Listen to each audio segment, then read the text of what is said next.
예, 그러면은 첫 번째 이 책의 첫 번째 얘기가 충치의 이해예요. 충치란 무엇이고 왜 생기나. 이런 얘기가 이제 첫 번째 이야기인데, 자 그러면 충치 과연 무엇이고 왜 생기는지 한번 설명 좀 한번 부탁드리겠습니다.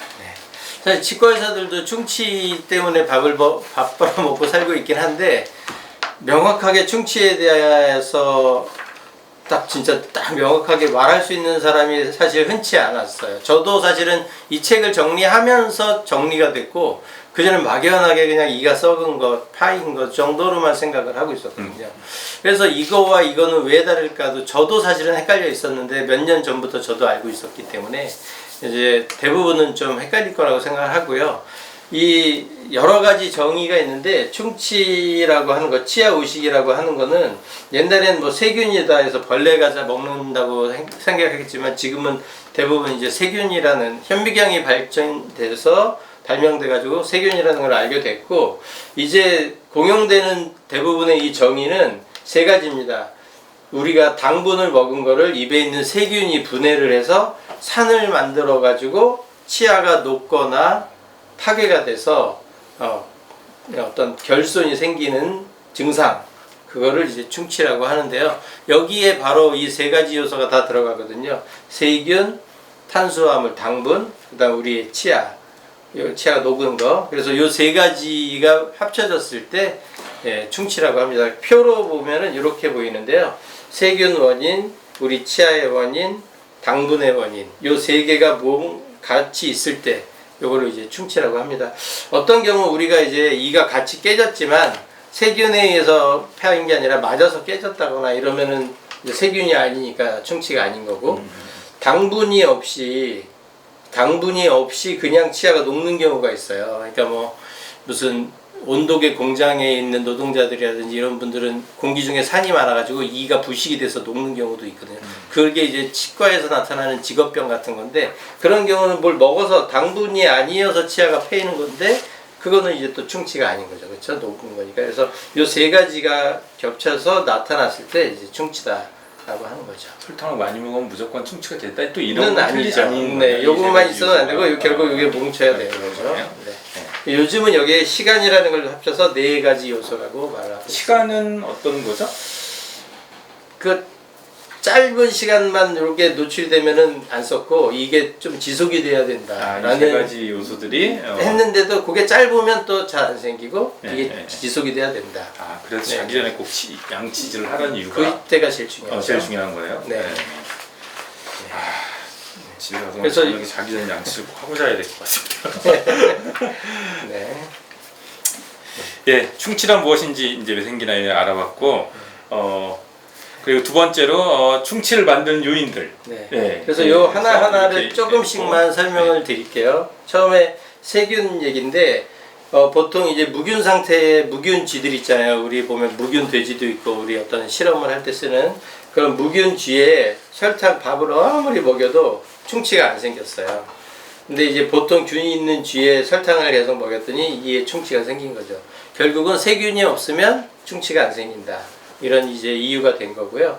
그래서 세균들, 우리 세균이라 그러면 우리 눈에는 안 보이지만 하루 정도 우리가 어디 놀러 갔다가 양치 못하고 자고 다음날 일어나면 손톱으로 긁거나면 뭐가 이렇게 긁혀 나오는 것, 그게 이제 세균 덩어리인데, 세균들의 집합체, 플라크라고 얘기하는 우리 플라그라고 하는 것들인데, 이게 세균 하나가 아니고 세균들이 모여 있는 건데, 걔네들이 이제 우리가 볼 때 세균이라고 얘기할 수 있는 거죠. 얘네들이 이제 붙어서 세균이 되고, 얘네들이 보시다시피 이렇게 현미경으로 보면은 이거 살짝 긁어서 보면 세균들이 이렇게 살아 있는 거네요. 다 이렇게 다 살아 있는 거죠. 그래서 이게 음식물 찌꺼기가 나는 게 아니라 이런 애들이 살아 있는 거기 때문에 결국은 이런 애들을 제거해 주는 게 충치 예방에 제일 큰 중요한 역할을 한다. 나중에 예방에도 얘기하겠지만 세균 덩어리다.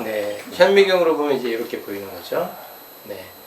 그리고 그래서 이 세균에 의해서 당분을 산을 만들어서 이제 이가 부식이 되는 거죠. 녹고. 두 번째 원인은 요 치아의 원인인데요. 그 어떤 사람은 치아가 평평한 사람이 있고 모양이, 어떤 사람은 이렇게 골짜기가 깊은 사람이 있어요. 그러면은 평평한 사람은 아무래도 뭐가 잘 들키고 골짜기가 깊은 사람은 뭐가 아무래도 골짜기 많이 껴서 썩기 쉽죠. 그래서 골짜기가 깊은 사람은 여기가 아무래도 잘 못 닦을 수가 없으니까 여기가 썩기 쉽고, 또 이가 많이 삐뚤삐뚤한 사람도 그 사이사이가 끼기 쉬우니까 잘 썩고, 요런 이제 치아나 그 다음에 항암 치료나 이런 거 방사선 치료를 받아서 침샘이 다 망가지면 침이 안 나오는 분들은 또 잘 썩거든요. 그래서 이런 개인적인 이유들도 하나 원인이 될 수 있습니다. 이 설명을 듣다 보니까 혀로 이게 치아들을 구조를 한번 만져보게 되네. 침샘 침이 한번 잘 나오나 한번 보고. 네.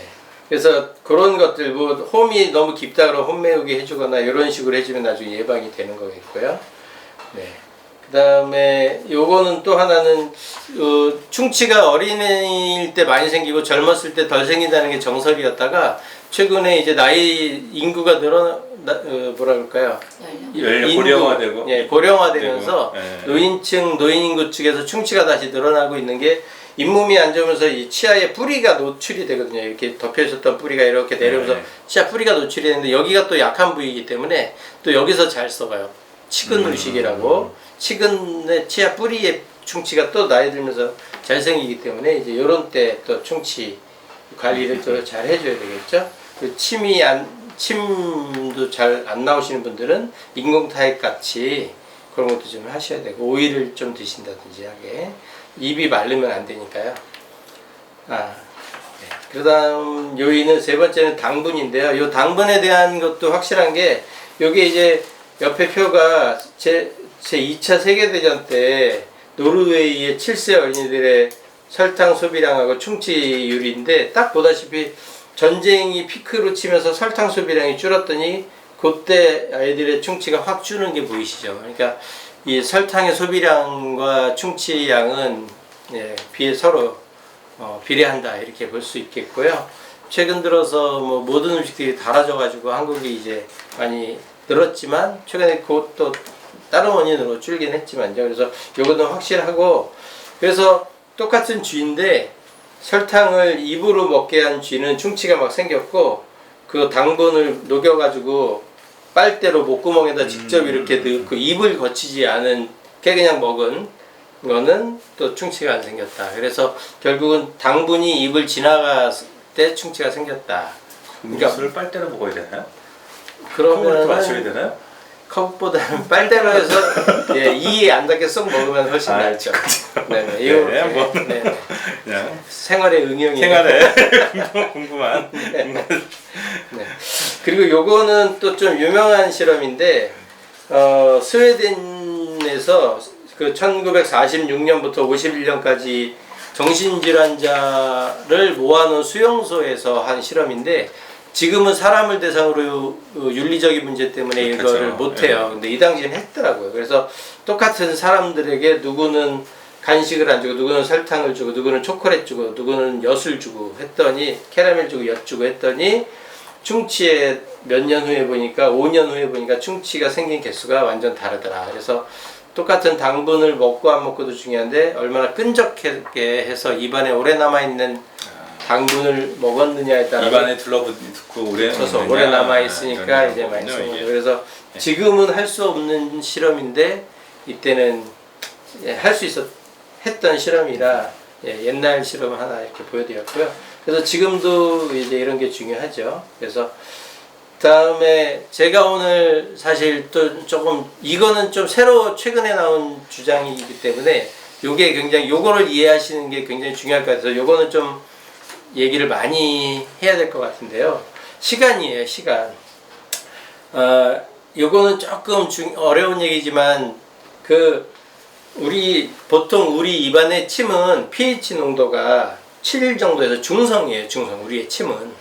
근데 거기서 우리가 뭐 당분을 먹었다. 그러면 얘가 분해가 되면서 산성이 되면서 우리 침의 농도가 pH가 이렇게 떨어집니다. 이렇게 5.5 밑으로 5.3, 1, 5.1로 떨어지는데 5.5 밑으로 되면서 산성이 높아지면은 치아에 있는 인이나 칼슘 같은 성분들이 녹아서 나와요. 이렇게 녹아서 나오는 거를 우리가 탈회라는 이야기를 하고요.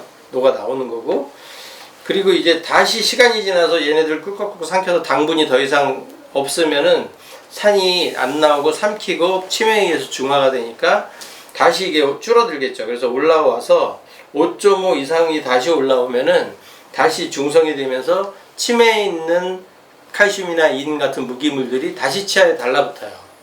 그게 이제 재광화거든요. 그러니까 우리 이가 돌덩어리처럼 가만히 있는 게 아니고 녹아 나왔다가 다시 들어갔다가 이온이 들어갔다 나왔다가 계속 이제 변하고 있는 구조다, 이렇게 생각을 하시면 돼가지고 요게 굉장히 중요한데, 그 요 내려갔다 올라오는 요게 굉장히 중요해서, 그래서 요 그림을 한번 보시면 처음에 이제 입안에 세균들이 붙어가지고 겉에 세균들이 달라붙고 나서 설탕을 먹고 나면 이렇게 산성이 생기고 나면 치아에 달라붙은 이제 인이나 칼슘 같은 게 녹아 나오는 거죠.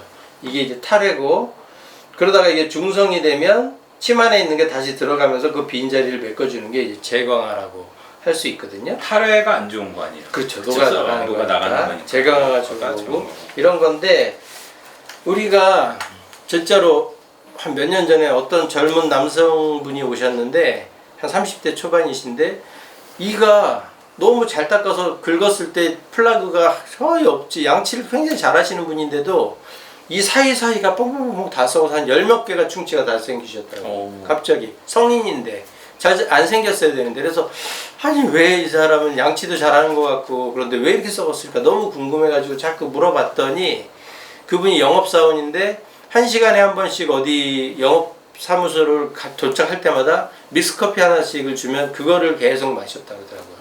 하루에 설탕물을 1시간에 하나씩 계속 마신 거예요, 이분은. 그러면 어떻게 되겠습니까? 여기 표처럼 pH가 떨어졌어요. 떨어져가지고 30분 지나서 이제 올라와서 재광화로 올라오려고 하는데 설탕물 한 번 또 먹어. 그러면 올라오려다가 다시 내려가고. 회복할 시간이 없는 거네. 그러니까 탈해가 계속 되는 거죠. 네. 하루 종일 낮 시간 11시간 동안. 네, 그렇죠. 그러면 나오기만 하고 들어가질 않으니까 탈해만 되고 재광화가 되니까 완전 다 썩어버려요. 썩을 가능성이 더 높아지는 거죠. 높은 거죠. 예, 그렇게 된 거예요. 근데 밥 먹을 때 싹 먹고 그 다음에 또 안 먹고 있으면 재광화의 시간이 이렇게 길고 탈해 기간이 짧고 재광화가 길면은 당연히 충치는 잘 안 생기는 거예요. 녹아 나왔던 게 다시 들어가서 완전하게 또 복원이 되니까요. 간식을 단 거를 먹으면 굉장히 이 탈해 시간이 계속 생기는 거네요. 그런 중간에. 그래서 제가 요즘 아이들이나 사람들한테 얘기할 때 과자든 설탕이든 사탕이든 10개를 한 번에 먹고 쫙 안 먹으면 좋은데 30분에 과자 하나씩 입에 계속 공부한다 그러면서 30분에 과자 하나 물고 또 하나 물고 이러면 이렇게 된다. 이 시간에 대한 요인을 굉장히 잘 아셔야 되는 게 되게 중요한 것 같습니다. 아, 요즘은 시간에 대한 얘기는 별로 이제 여태까지 별로 없었는데 없었는데 이게 요즘 들어서는 굉장히 핫한 이슈고 최근에 나온 이론인데 이게 굉장히 중요한 것 같고요. 실제에서는 이것만 잘 해줘도, 얘는 설탕을 많이 먹어야 해도 그 양이 중요한 게 아니고 요 기간, 횟수, 요 간격이 되게 중요하다, 이런 말씀을 드리고 싶습니다. 저는 이 책을 보면서 아까 이야기 타액의 역할 뭐 이렇게 나오면서 이 얘기가 타액과 관련된 무슨 역할이 있을까요 나왔는데 맨 마지막에 이렇게 있었어요. 아까 잠깐 얘기하긴 했는데 잠자리에 들기 전에 양치를 해야 한다는 얘기를 많이 들어보셨죠. 우리가 잠을 자는 동안 타액 분비가 현저히 줄어들어서 충치 위험이 높아지기 때문입니다. 네네. 근데 이것뿐만 아니라 이제 시간에 대한 얘기도. 그것도 시간인데 예. 여기 자려고 하는데 네. 야식을 먹었단 말이에요. 그리고 만약에 양치를 안 했어. 그렇죠. 그럼 pH가 떨어진 상태에서 침이 자꾸 나와줘서 삼켜줘야 이게 회복이 되는데 그렇죠. 예. 그냥 있는 거죠. 예. 그러면 밤새 탈인 거예요. 아, 위로 될 거냐? 올라오게 탈해가 해놓고 될 거냐? 자야 되는데 네. 내려간 상태로 자면은 회복이 안 되는 거죠. 그 시간에 30분이 아니라 몇 시간 동안 계속 탈이 되는 거예요. 야식은 살찐 요인뿐만 아니라 치아에 굉장히 안 좋은. 아니 자기 전에 닦아야지.